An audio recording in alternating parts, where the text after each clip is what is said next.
اما بعد فاعوذ باللہ من الشیطان الرجیم بسم اللہ الرحمن الرحیم۔ آج انشاءاللہ عز و جل چوتھے پارے کی کچھ مختصر تفسیر سنیں گے۔ چوتھے پارے کے آغاز میں رب کریم اپنی راہ میں بہترین چیز خرچ کرنے کا ارشاد فرماتا ہے۔ فرمایا لن تنالوا البر حتى تنفقوا مما تحبون، تم ہرگز بھلائی کو نہیں پہنچ سکتے جب تک اپنی پسندیدہ چیز رب کی بارگاہ میں خرچ نہ کرو، اور پھر تم جو بھی خرچ کرو گے اللہ اس کو جاننے والا ہے۔ تو ایسا نہ ہو کہ بچی ہوئی چیز، بیکار چیز جو میرے کام کی نہیں ہے، وہ چیز میں رب کی بارگاہ میں خرچ کر دوں۔ فرمایا یہ بہتر نہیں ہے، بہتر یہ ہے کہ آدمی پسندیدہ چیز، عمدہ چیز، اچھی چیز رب کی بارگاہ میں خرچ کرے۔ اسی طرح اس پارے کے آغاز میں بنی اسرائیل کی ایک عادت کو بیان کیا۔ فرمایا کہ یہودی یہ کہا کرتے تھے کہ اللہ نے ہم پر اونٹ کے گوشت کو کھانا حرام کیا۔ تو قرآن پاک بیان فرماتا ہے ایسا نہیں ہے، بلکہ بنی اسرائیل پر تو اللہ نے ہر چیز کو حلال کیا تھا، پھر انہوں نے کچھ چیزوں کو اپنے اوپر خود بخود حرام کر لیا۔ جب یہ لوگ نبی کریم صلی اللہ علیہ وسلم کی بارگاہ میں حاضر ہوئے اور یہ بات کی تو آپ نے فرمایا تورات لے کر آؤ جس کو تم پڑھتے ہو اگر تم سچے ہو۔ تو تورات میں ایسا کوئی حکم نہیں تھا کہ اونٹ کا گوشت ان کے لیے حلال نہ ہو، بلکہ وہ ان کے لیے حلال تھا۔ پھر خود ساتھ ہی فرما دیا فَمَنِ افْتَرَىٰ عَلَى اللَّهِ الْكَذِبَ مِن بَعْدِ ذَلِكَ فَأُولَٰئِكَ هُمُ الظَّالِمُونَ، کہ جو اللہ پر جھوٹ باندھے اس سے بڑا ظالم کوئی نہیں۔ پھر شہر مکہ کی فضیلت اور عظمت کو بیان فرمایا، اور قرآن پاک میں مکہ کو با کے ساتھ بکہ کے لفظ سے تعبیر کیا گیا۔ فرمایا یہ وہ پہلا گھر ہے جو لوگوں کے لیے بنایا گیا اور ہدایت تمام عالمین کے لیے۔ اور پھر فرمایا اس کے اندر اللہ کی روشن نشانیاں ہیں، جس طرح کے مقام ابراہیم، اور جو اس میں داخل ہو گیا وہ امن والا ہو گیا۔ پھر اسی پہلے رکوع میں اللہ عز و جل نے حج کی فرضیت کو بیان فرمایا۔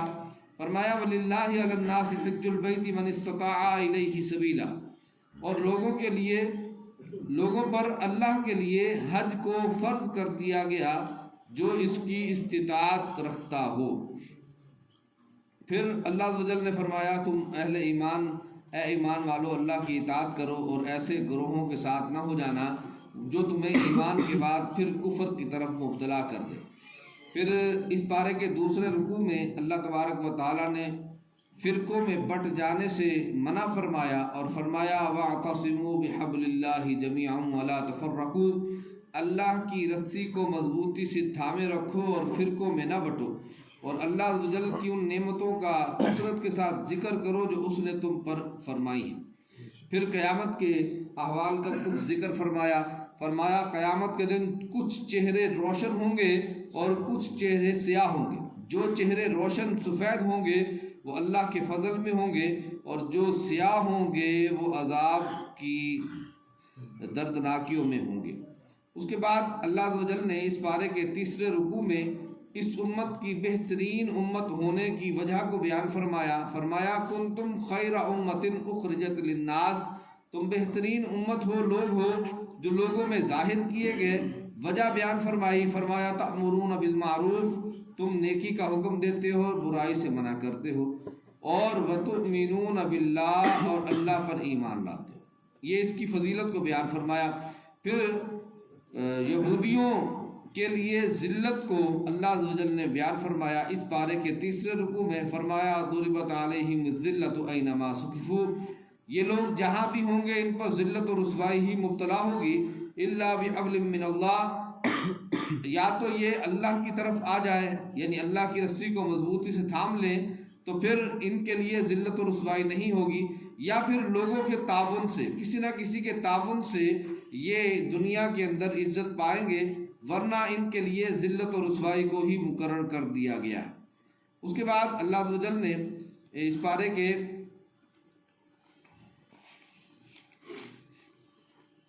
چوتھے رکوع میں غزوہ بدر جو اسلام کا سب سے پہلا غزوہ ہے اس کا کچھ احوال بیان فرمایا۔ فرمایا غزوہ بدر کے اندر اللہ تبارک و تعالیٰ نے تمہاری مدد فرمائی، پہلے 3000 فرشتوں کے ذریعے، اور پھر جب دیکھا کہ تم ثابت قدمی میں پکے ہو تو پھر اللہ کریم نے 5000 فرشتوں سے تمہاری مدد فرمائی۔ اس کے بعد اس پارے کے 5ویں رکوع میں سود کی حرمت کو بیان فرمایا گیا، جس طرح کے دوسرے پارے میں بیان فرمایا گیا تھا۔ فرمایا یا ایھا الذین آمنوا لا تأکلوا الربا، اے ایمان والو سود نہ کھاؤ بڑھا چڑھا کر، اور اللہ سے ڈرتے رہو، اور جو اللہ سے ڈر جائے تو اللہ عز و جل نے اس کے لیے مغفرت کی بشارت دی ہے۔ اور فرمایا اللہ اور اس کے رسول کی اطاعت کرو، یعنی حلال و حرام میں اللہ اور اس کے رسول کی اطاعت کرو۔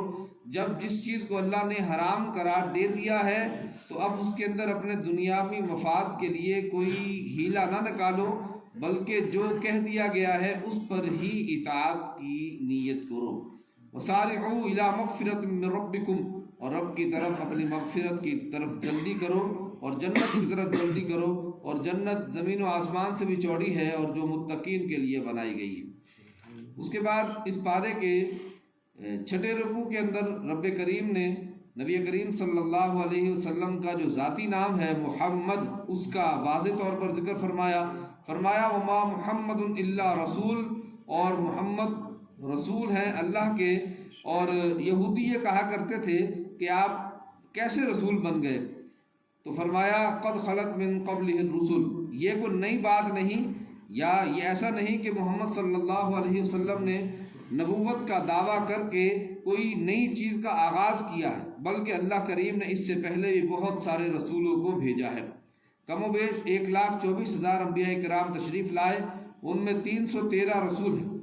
رسول اس نبی کو کہا جاتا ہے کہ جو نئی شریعت لے کر آئے، نئی کتاب لے کر آئے، اور سابقہ نبی کی شریعت کو منسوخ کر کے نئی شریعت کا آغاز کرے۔ جس طرح حضرت موسیٰ علیہ السلام رسول ہیں، اور ان کے دور کے اندر حضرت ہارون علیہ السلام ان کے بھائی تھے، وہ نبی تھے، وہ رسول نہیں تھے، کیونکہ وہ حضرت موسیٰ علیہ السلام کی شریعت کی پیروی کرتے تھے۔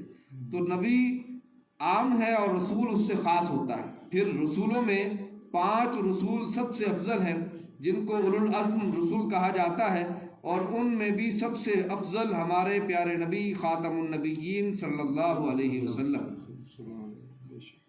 اسی طرح اس پارے کے 7ویں رکوع میں اللہ تبارک و تعالیٰ نے اپنی اطاعت کا حکم ارشاد فرمایا، اور فرمایا کہ اپنے دل کے ساتھ اس کی تصدیق میں لگے رہو، اور اللہ ہی تمہارا مولا ہے، وَهُوَ خَيْرُ النَّاصِرِينَ، اور وہ بہترین مددگار ہے۔ اس کے بعد اس پارے کے 8ویں رکوع کے اندر رب کریم نے مومنین پر احسان کا ذکر فرمایا لقد من اللہ علی المؤمنین اذ بعث فیہم رسولا، اللہ نے مومنین پر احسان فرمایا جب اس نے اپنا رسول انہی میں سے ان میں بھیج دیا۔ تو اس طرح نبی کریم صلی اللہ علیہ وسلم کی آمد کا کچھ ذکر خیر فرمایا یہاں پر، اور آگے چل کے اس پارے کے 9ویں رکوع میں اللہ عز و جل نے اپنے بارگاہ میں دوبارہ حاضر ہونے، رب کی بارگاہ میں خرچ کرنے اور شیطان کے مکر و فریب سے بچنے کی تلقین ارشاد فرمائی۔ اس کے بعد اس پارے کے 10ویں رکوع کے اندر اللہ عز و جل نے یہودیوں کے ایک قول کو بیان فرمایا۔ وہ کہا کرتے تھے کہ اللہ کہتا ہے کہ اپنی میری راہ میں خرچ کرو، کیا اللہ فقیر ہے؟ کیا اور اللہ بار بار ہم سے اس طرح کا مطالبہ کرتا ہے کہ میری راہ میں خرچ کرو، مجھے قرضہ دو، تو کیا اللہ فقیر ہے؟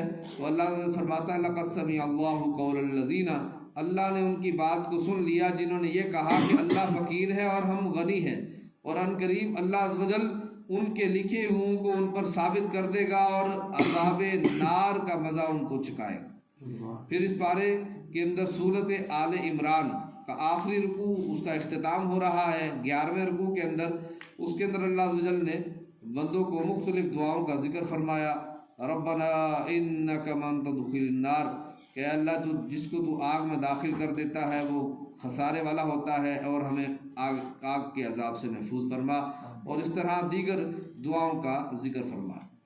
پھر اس پارے کے 12ویں رکوع سے ایک نئی صورت کا آغاز ہے، صورت نساء۔ یہ صورت مدنی ہے، نساء عورتوں کو کہتے ہیں۔ اس صورت میں عورتوں کے حقوق کو بیان فرمایا، اور اس صورت میں عورتوں کے لیے وراثت کے حکم کو بھی بیان فرمایا، ان کے مخصوص قواعد کو بیان فرمایا، کن عورتوں سے نکاح ہو سکتا ہے، کن عورتوں سے نکاح نہیں ہو سکتا، ان کا ذکر فرمایا۔ اس وجہ سے اس صورت کو صورت نساء کہا جاتا ہے۔ اس صورت کے آغاز میں حضرت آدم علیہ السلام کی تخلیق کا ذکر ہے کہ ہم نے تمام انسانوں کو ایک انسان سے پیدا فرمایا، اس ایک انسان سے اس کی بیوی کو پیدا فرمایا، یعنی حضرت آدم سے حضرت حوا کو پیدا فرمایا، اور پھر ان دونوں سے بہت سارے مردوں اور بہت ساری عورتوں کو پیدا فرمایا۔ بہت ساری کتنی ہے اللہ ہی بہتر جانتا ہے۔ آج اگر ہم انسانوں کا اندازہ لگائیں تو تقریباً 8 ارب لوگ زندہ ہیں جو موجود ہیں۔ کتنے گزر گئے، کتنے آئیں گے، رب کریم ہی بہتر جانتا ہے۔ تو فرمایا ہم نے ان 2 سے کثیر مردوں اور عورتوں کو پیدا فرمایا، اور پھر آگے یتیموں کا مال ان کو ادا کرنے اور یتیموں کے مال کو کھانے کی ممانعت بیان فرمائی۔ فرمایا جو یتیموں کا مال کھاتا ہے وہ اپنے پیٹوں میں آگ کو بھر رہا ہے۔ پھر وراثت کا ذکر فرمایا۔ فرمایا ہم نے مردوں کے لیے بھی حصہ رکھا ہے اور عورتوں کے لیے بھی حصہ رکھا ہے۔ پھر جس دن وراثت تقسیم ہوتی ہے اس کے کچھ احکام ذکر فرمائے کہ جس دن تم وراثت کو تقسیم کرو تو اگر کوئی یتیم آ جائے، کوئی غریب آ جائے، کوئی مسکین آ جائے تو ان کو بھی ان کا حصہ دو۔ پھر اس پارے کے 13ویں رکوع میں تفصیل کے ساتھ وراثت کے حکم کو بیان فرمایا کہ اگر ایک لڑکا ہو مرنے والے کا تو اس کو کیا ملے گا، 2 لڑکے ہوں تو کیا ملے گا، لڑکی ایک ہو تو کتنا حصہ ملے گا، 1 سے زائد ہو تو پھر کتنا حصہ ملے گا۔ والدین کو چھٹے حصے کا ذکر فرمایا، اور اگر اکیلی ماں ہو تو اس کے لیے تیسرے حصے کا ذکر فرمایا۔ تو اس طرح فرمایا اللہ عز و جل تم کو وصیت فرماتا ہے تمہاری اولاد کے بارے میں۔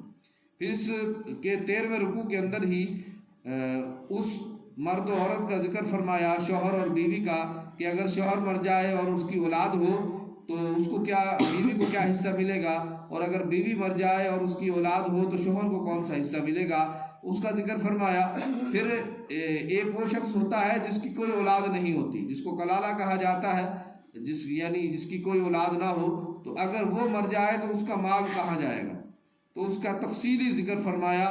اور یہ وراثت کے اعتبار سے تفصیلی احکام کا رکوع ہے، اس کے اندر تفصیل کے ساتھ اللہ عز و جل نے وراثت کے احکام کو بیان فرمایا۔ پھر فرمایا تلک حدود اللہ، یہ اللہ کی حدود ہے جو تمہیں بیان فرماتا ہے، جو اللہ اور اس کے رسول کی اطاعت کرے، یعنی وراثت کے اندر اور لڑکیوں کو لڑکوں کو یعنی بہنوں کو حصہ دینا، یہ فرمایا یہ اللہ کی حدود ہیں، جو اس کی اطاعت کرے اللہ عز و جل اس کو جنت میں داخل فرمائے گا جس میں وہ ہمیشہ ہمیشہ رہے گا۔ پھر اس پارے کے 14ویں رکوع میں فاحشہ عورتیں جو بدکاری کی طرف جائیں تو ان کے احکام کو بیان فرمایا۔ اگر ان پر 4 گواہ آ جائیں تو ان کو گھروں میں بند کر دو۔ یہ اس کی سزا کے نازل ہونے سے پہلے کا حکم تھا کہ ان کے لیے کیا کیا جائے۔ فرمایا ان کو یا تو گھروں میں بند کر دو، یا تو اللہ ان کے لیے کوئی حکم نازل فرما دے، یا ان کو موت آ جائے۔ اور پھر فرمایا جو برائی کے بعد توبہ کر لے اللہ عز و جل اس کی توبہ کو قبول فرمانے والا ہے۔ کن کی توبہ کو اللہ قبول نہیں فرماتا؟ فرمایا جو بار بار سیئات کرتے رہے، یعنی برائیاں بھی کرتے رہے اور توبہ ہی کرتے رہے، تو وہ گویا کہ اللہ سے مذاق کرنے والے ہیں، ان کی توبہ کو اللہ عز و جل قبول نہیں فرماتا۔ یہاں تک کہ جب ان کے پاس موت کا وقت آ جاتا ہے تو کہتے ہیں ہم اب اللہ عز و جل کی طرف رجوع کرنے والے ہیں۔ تو فرمایا یہ وہ لوگ ہیں جو حد سے بڑھنے والے ہیں اور ان کے لیے دردناک عذاب تیار ہے۔ پھر آگے چل کر کن عورتوں سے نکاح کرنا حرام ہے ان کا تفصیلی ذکر فرمایا۔ فرمایا جن سے تمہارے باپ داداؤں نے شادیاں کر لی ہیں ان سے تمہارا نکاح حرام ہے۔ پھر تمہاری ماؤں سے، بیٹیوں سے، بہنوں سے، پھپھی سے، خالہ سے، بھائی کی بیٹی سے، بہن کی بیٹی سے، اور تمہاری وہ مائیں جو تمہاری رضائی ماں ہیں، رضائی بہنوں سے نکاح کرنا حرام ہے۔ اسی طرح تمہاری وہ مائیں جن سے تمہارے باپ داداؤں نے شادیاں کی، یعنی اگر ایک کسی شخص کے والد نے 2 شادیاں کی ہوں تو ایک تو اس کی والدہ ہوگی اور ایک اس کے والد کی بیوی ہوگی، تو فرمایا اپنے والد کی بیویوں سے نکاح کرنا بھی تمہارے لیے حرام ہے۔ اور اس طرح اللہ عز و جل نے اسی رکوع کے اندر 2 بہنوں سے اکٹھے نکاح کرنے کی حرمت کو بھی بیان فرمایا۔ اللہ عز و جل ہم سب کو عمل کی توفیق۔ اللہم صلی علی سیدنا